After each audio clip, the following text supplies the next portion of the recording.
โอ้ข้าวดียังนั่น นี่แหละ เฮ้อ เลือดเซิร์แล้วบาดนี้ ของไผนี่น่ะ ในมือในย่ามนะบ่ บ่าวบุญบ้านป่า กับ พร้อมด้วยครอบครัว กับไผอีก กับ ทานอิน ทานอิน ปั่นพุทธาจันทร์พุทธ บ่ ตะขันว่าด้วยเจกแล้วบ่ มือไหนนี่อ่านบอกได้บ่ บ่ได้ คักบาด เอาอ่านบอกในก บ่ ว่า ไปซื้อ ฮะบ่เป็นชื่ออ่านให้ฟังหนึงกว่าจักเด็กจังหน่อยเอาซั่นได้ชื่อวันเวลาซะเนาะ เฮ็ดบัตรเชิญต้องฮู้นำแน่เลยเฮ้ยแต่งไผติจักว่านี้แต่งกับไผเชิญได้มา 9:00 นเพิ่นได้มา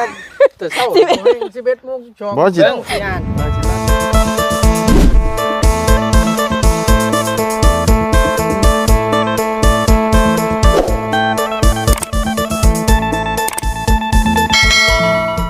ไปคุณเนาะกบมากระทนกระทันทีมงานเขาก็มาก่อนแล้วเนาะสัญญาณบ่อยากมีนะพี่น้องอยู่บ้านนี่กำลังเฮ็ดหัวเฮ็ดแค่อยู่คือเฮ็ดกว้างแต่เฮ็ดยังไงเด้นี่ล่ะเลยสบายดีละเนาะโอ้ยเนาะขุดขี้ดินยามนี่จ้ะมันบัดแข็งติเพิ่นเนาะแข็งคักปานยัง สบายดีเด้อบ่าวบุญ โดยสบายดีสบายดี โอ้ยให้แต่มาฮอด มาฮอดนี่แหละมาฮอดก็เล่นเข้าป่าโลด บ่ พูดแล้ว ปากี้ ทดสอบเบิ่งกันนะลมก้นพัดก้นวีเนาะ ดังวีดอยู่ติ มื้อนี้ใครแน่บ่มีลมปานใด มีแต่แดด ให้สิขุดไปฮอดไสล่ะฮะ ลงคืนนี่ เอ้านี่แหละพละ โคตรแล้วลูกเคยข่อยนี่ ลูกเคยข่อยได้นี่ มีลูกเคยล่ะ โอ้เพื่อนนี่ ตาย ได้ก็ได้อยู่ให้อยู่หน้าพี่แหละเฮ็ดได้ดินเทือนกับพอดีจก โดยตกลงปลงใจกันแน่แล้วบ่เดี๋ยวนี้น่ะ โอ้เฒ่าจะได้ลูกเคยเลย บ่ ทำได้ได้ ว่าเราเคยไว้ว่าแท้นี่ ช่องสำลักเนี่ย โอ้โดยว้าวนี่ไหนเป็นลูกเคยไว้ว่าดีเนาะมาจากมือแล้วจึงได้เป็นลูกเคยนี่ มาเห็นครั้งแรกก็มักเลยได้แหละ ให้มากนะ เฮานี่แหละ ว่าเราเคยคุณละพ่อเป็นมักเลยเหรอ อ๋อมากเราเลย แม่น เนาะเอาไว้ได้สิพอได้กินไก่ในมื้อนี่ต้มไก่ฉลองเราไปย่างฉันมื้อนี่ ต้ม ฮะ ข้าวหมูไปแล้ว ขาหมูบ่ เนาะเอาเบาหยอกเบาหัวกันนะพี่น้องกันเนาะเป็นจังใดบ่แน่ได้เนาะบางเทื่อนกคู่เราอาจจะอยู่ทงนาก็มีเนาะฮ้อนแห้งดีพี่น้องเอ้ยมื้อนี้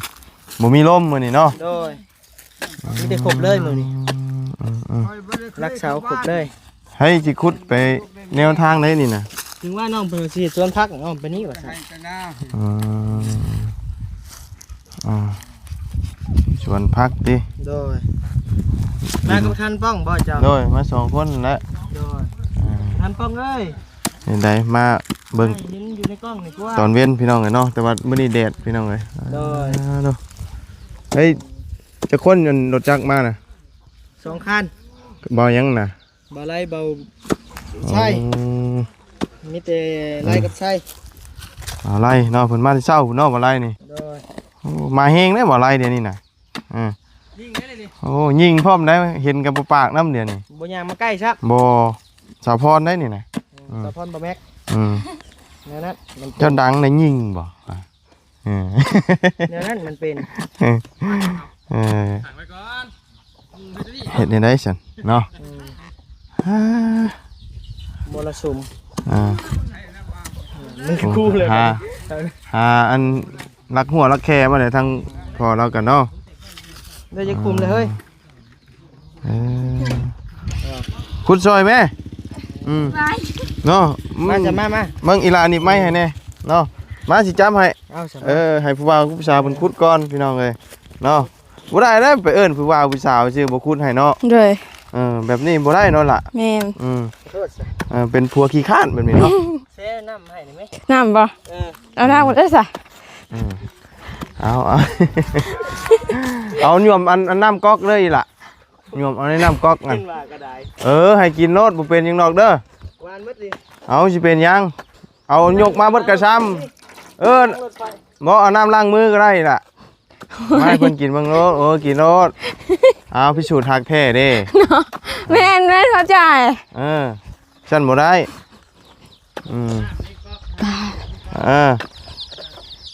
เนาะเอาผูกไก่น้อยหลายซ้ำพี่น้องเอ้ยเนาะแดดซ้ำมื้อนี้เอา สาวน้ำมาให้ผู้บ่าวนี่ เอาพอแล้วกันเบิ้งฉัน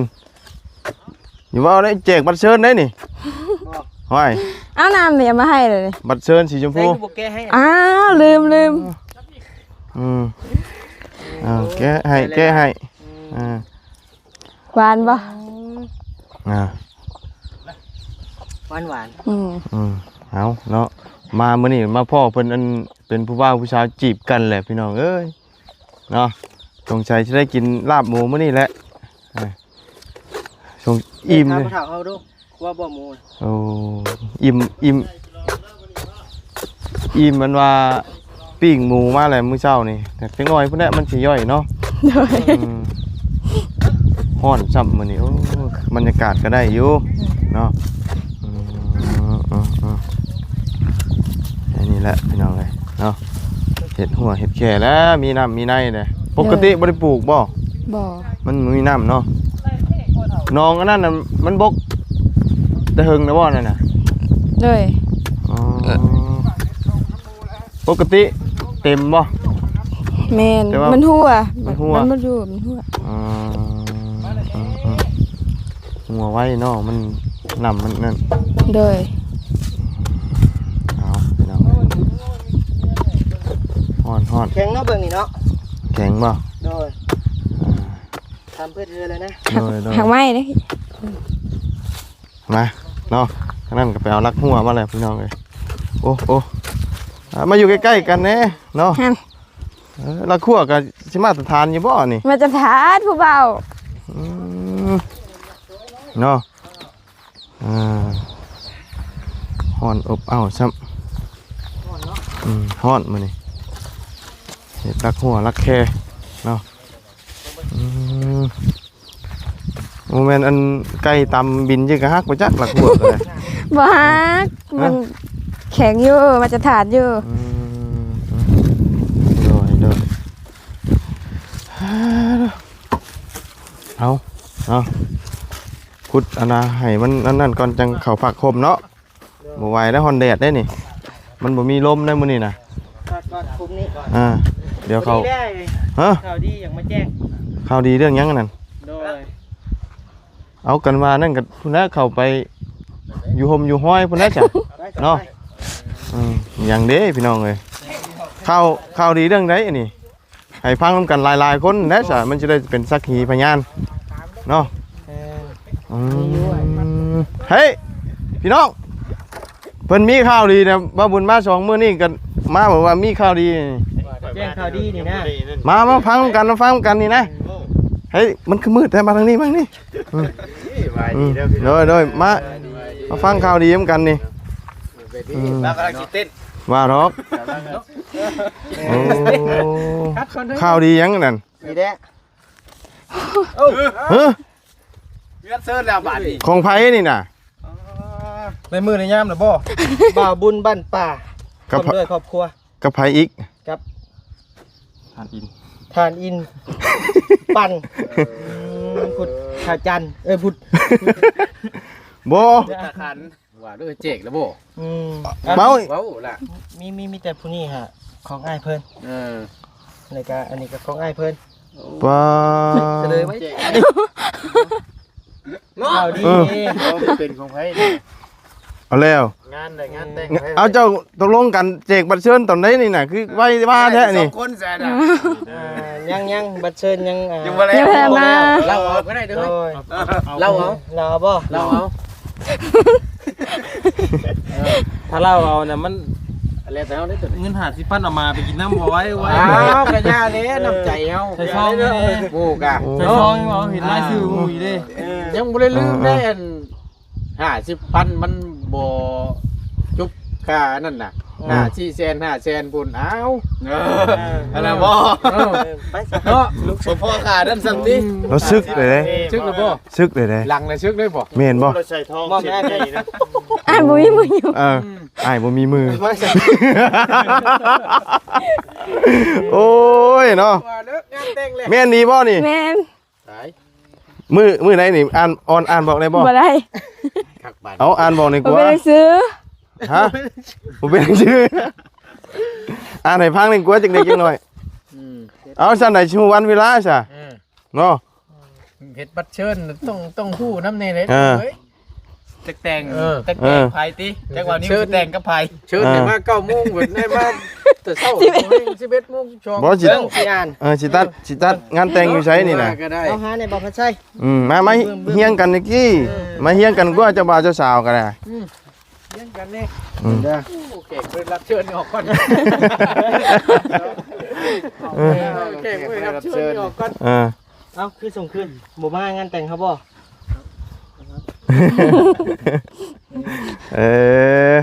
บัตรเชิญวันวิวาเท่านิวน้องน้อยได้จัดขึ้นใน ใช่เบิ่งก่อนหาก่อน ใจ แน่ ผู้เป็นลูกและหลานชาย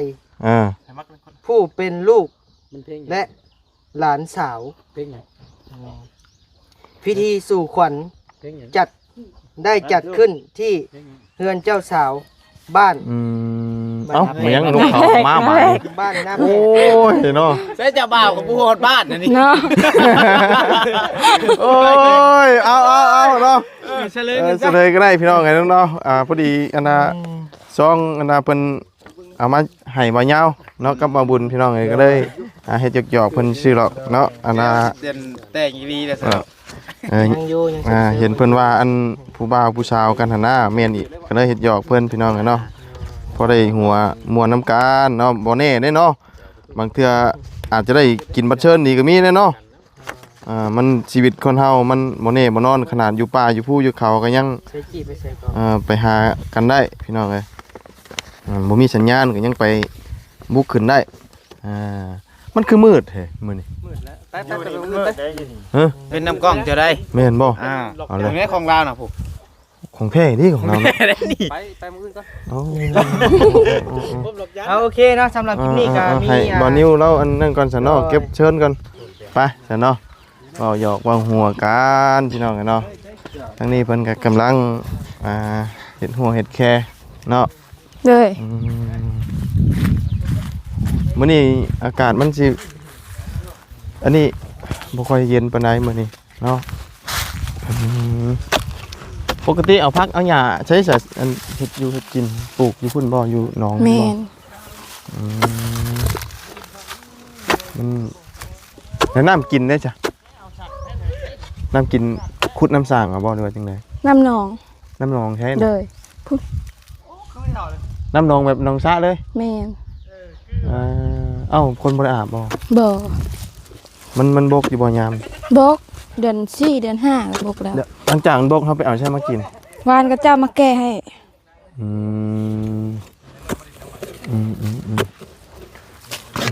กินหลายคนอยู่บ่กินน้ำหนองอันที่ว่าอันนั่นน่ะ 3 เที่ยง 3เที่ยง เลยทิ้งไม่เท่าน่ะสาวแล้วก็เฮา บริเวณแถวนี้นี่เพิ่นนอนนาบ่เลยเนาะเนาะ แม่น นอนให้นอนนาเบิดเลย เลยพอแล้ว ขุดไปนิดเนาะ เลย ไปนี่หน่อยจบเนาะเพราะว่าสิเฮ็ด สวนผัก ผักปลูกหญ้าพอได้ใช้จุใช้แก้วเนาะมาเบิ่งสภาพตอนเว้นพี่น้องเนาะเพราะว่าเมื่อวานนี่มาบุญมามืดมีตอนเย็นเนาะแดดร้อนๆเพื่อแตนมื้อนี้ของเฟืองเราก็มีเท่านี้เนาะ เลย เพราะว่าไปเข้าจะหาเปล่าติ เลย อันนั้นเฮ็ดหัวจังซั่นนั่นน่ะล่ะ เพื่ออันนั้นเป็นดินลัดทางนั้น ฮะ เป็นดินลัด อืออยู่นี่ก็ยังมีดินนัดอยู่ดิ แม่น อืมและอันอ้อมตัวนี้ได้ค่ะอ้อมอันนี้ ส่วน นะ ผักส่วนมังโมหมักแตง ของเจ้านี่บ่ แม่น เบิดเลยเอาไปขายละ ยังหากันยังน้อยๆเนี่ยยังทันได้ใหญ่เถอะ เอาน้ำไม่ใช่จะหด น้ำหนอง หาบเอาบ่ โดย ปลาตูเนาะหาบกดผักนี่เคยอยู่ได้อืมสมัยแต่อันข้าวเลนน้ำก้นแม่พี่น้องเลยเนาะเห็ดอยู่ห้วยอยู่แถวบ้านน่ะนะ โดย ยามหนาวออกไปหดแต่เช้าโอ้ยเย็นจะจ้อยยามนี่แหละปลูกหมักแตงหมักชะลีเนาะ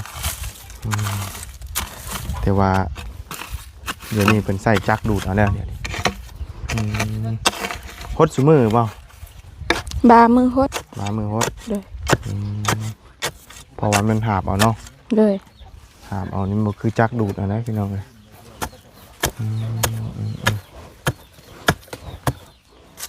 มันนี่อยากแดดแน่บ่ค่อยมีร่มเลย โดย จะว่าจิเบิดหนาวเลยจ๊ะแต่ว่าคืนนี่เย็น เย็นจ่อยจ่อยคืนนี่โอ้ว่าเนาะน้ำในก็ถือว่าแห้งดีเนาะ โดย มันใส่คักได้บ่ฮะใส่คักได้บ่ แม่น อ๋อ ใส่แล้ว ถือว่าเป็นเตาให้มันใส่คักเนาะก็เลยใส่ไว้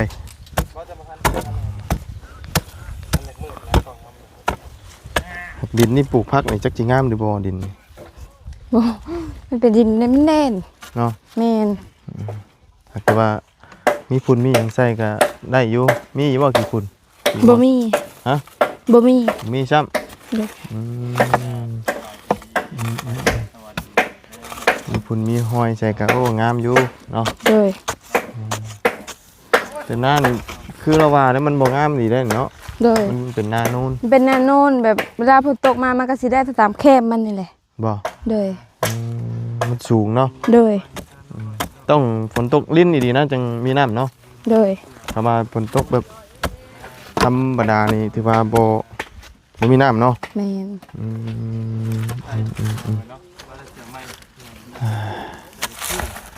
ทั้งแม่ไปใช้ใช่มื้อนี่ แม่มืออาดอง มื้อดอง โดย มี มือหา ดอง คน งานดองมื้อนี้เนาะเริ่มอีกแล้วเดือน4บ่เดือนนี้คือเดือนหยัง เดือนสอง เดือน2บ่ โดย อันแต่งกี่นี่เดือน12เนาะ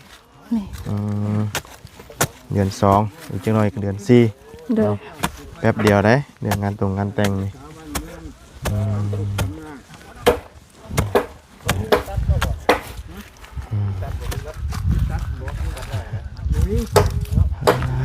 อ่อนแท้นี่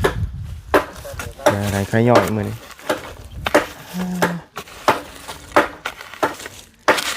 ไม่ได้ไปหาเขียดได้ช่วงเนาะ โดย ข้ามไปหา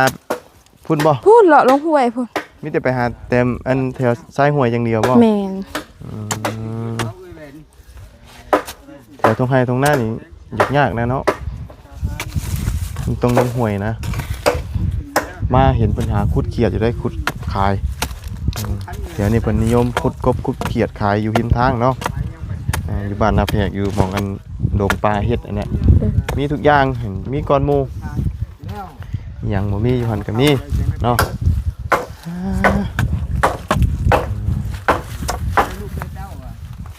ได้อยู่ไทยก็ได้พี่นะไม่ได้เข้าบ้านเขาช่องอะไรใช้ไฮใช้ล่า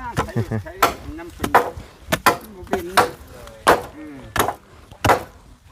ไฟใช้เรื่องตามเพลงเลย ห่อนแท้นี่เนาะ โดย ตายป้าไปนั่งอยู่โฮมก่อนละไปจักเล็กจักหน่อยเนาะเบารู้สึกว่ามันฮ้อนแดด โดย เป็นวิ่งเลยพี่น้องนั่งอยู่โฮมอยู่ห้อยก่อนเนาะและมีแต่ว่ามาเบิ่งมาชมตอนเว้นพี่น้อง โดย ตอนคืนเนาะมันจะเย็นเนาะ โดย ตอนเว้นนี่ใครแน่มันมีแดดมีอย่างแน่สังกะสีกัน หากระเปลี่ยนบางช่วงนี้เหรอวะ โดย หากระเปลี่ยน ตัดเกี่ยวข้าว มากๆแต่ก่อนมันเป็นเฟื่องหรือเป็นหญ้า เป็นเฟื่อง อืม แต่ก่อนตีเอาเข้าก็บ่ได้ปั้น บริปันบ่ โดย อ๋อหากระปัน ปีเดียว ปีนี้ โดย เพราะว่ามันได้หน่อยบ่เฮาจังบ่ปัน แม่น อืมตีเอาเนาะอืมเฮ็ดให้เฮ็ดหน้านี่ก็ถือว่า3คนพ่อลูกนี่บ่ แม่นมี มืดพี่น้องเอ้ยทางนี้มันแดดรถย้อนแสงเนาะ โดย บ่ค่อยชัดปานใดแม่ไปงานดองอยู่กับพ่อ2คนมื้อนี้เนาะ โดย พากันเฮ็ดหัวเฮ็ดแค่นี่แหละ แม่น เอานะแต่ละมื้อแต่ละเว้นก็อยู่แต่ ให้แต่หน้า บ่ โด ได้ ย พบพ่อหมู่ปานใดนะเนาะมันก็มีหมู่มีครูมาเล่นอยู่บ่อยู่นาน บ่มี อ๋อถือว่าเก่าอยู่เนาะ แม่น อยู่แต่ให้แต่หน้านี่ก็ได้ต้องหามีเวลาก็ยามบุญยามศีลเนาะ โดย จังได้เมื่ออยู่เฮือนอยู่ซ่าน โดย หมู่รุ่นเดียวกันอีกมีลูกมีผัวแล้วบ่ แม่นมีแล้วผู้หนึงหมู่ผู้หนึง จักปีน่ะ หมู่ละ17 18นี่แหละคำฮอดประมาณนั้นแหละ มีครอบครัวแล้ว โดย โอ้เนาะเจ้านี่15เนาะ โดย อ๋อเพราะว่าเพิ่นนอนอยู่หน้านี่บุสิว่าสิบ่มาลิ้นนี่เนาะบ่ค่อยพ่อปานใดนะ โดย ต้องมีแต่ยามบุญยามศีลเท่านั้น แม่น เวลาอันหมู่แต่งดองกับฮอดเรื่อยอยู่บ่ บ่มันไก่ มันไกล โดย มีแต่ว่าโทรศัพท์เอาคำว่านั่นกันเนาะ แม่น ติดต่อทางโทรศัพท์เอาแล้วเนี่ย โดย เอาเนาะหน่อยอยู่แต่ให้อยู่แต่หน้าจนน้อยเนาะสาวน้อย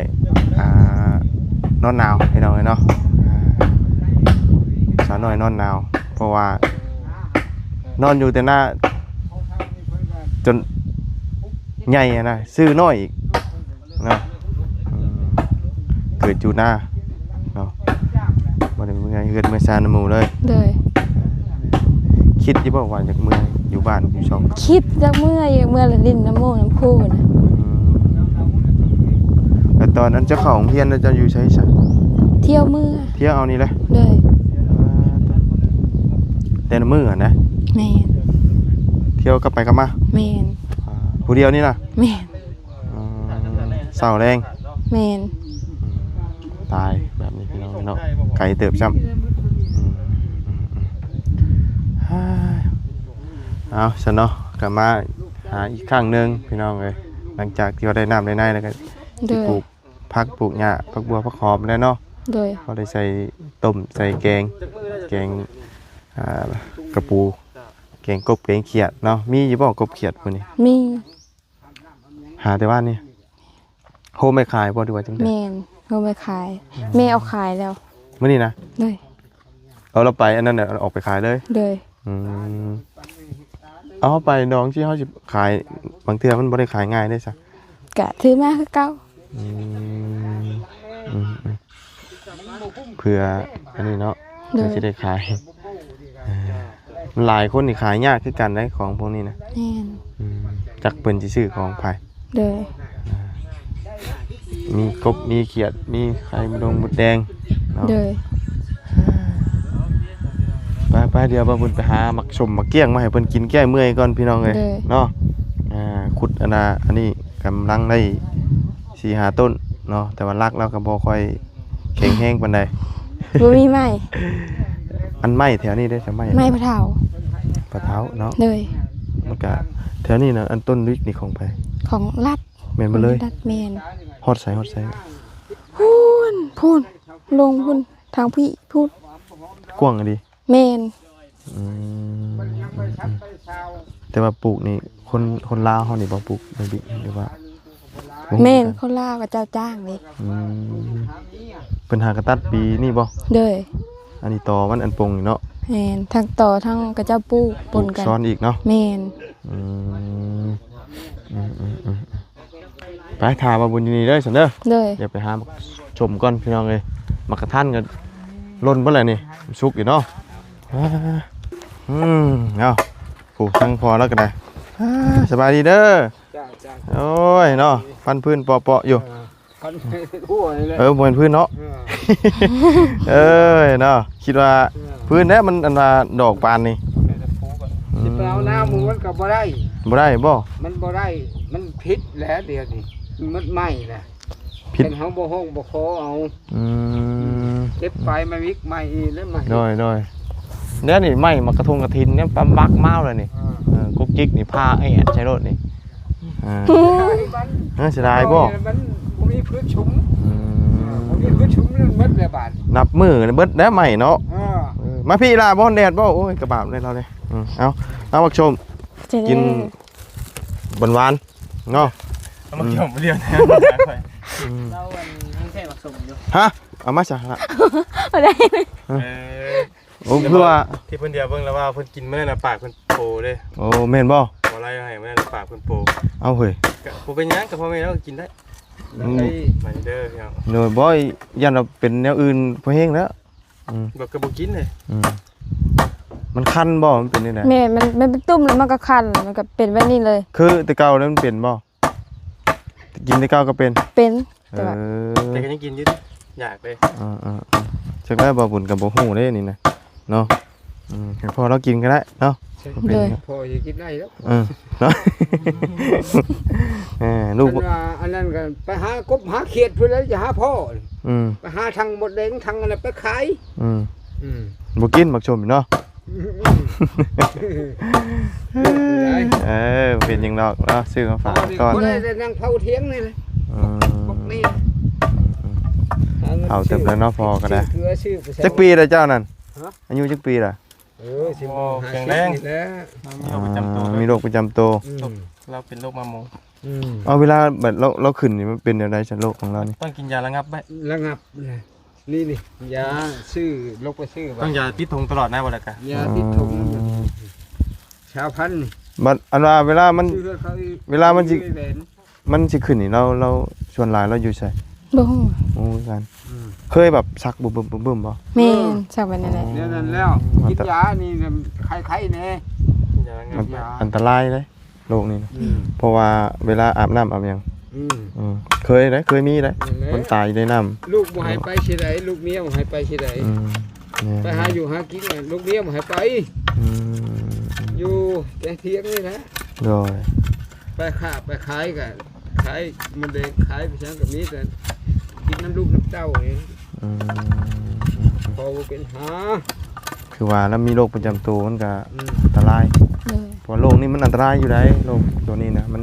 บ่สู้บ่อำดอก สักอยู่ในน้ำอยู่นี่นะ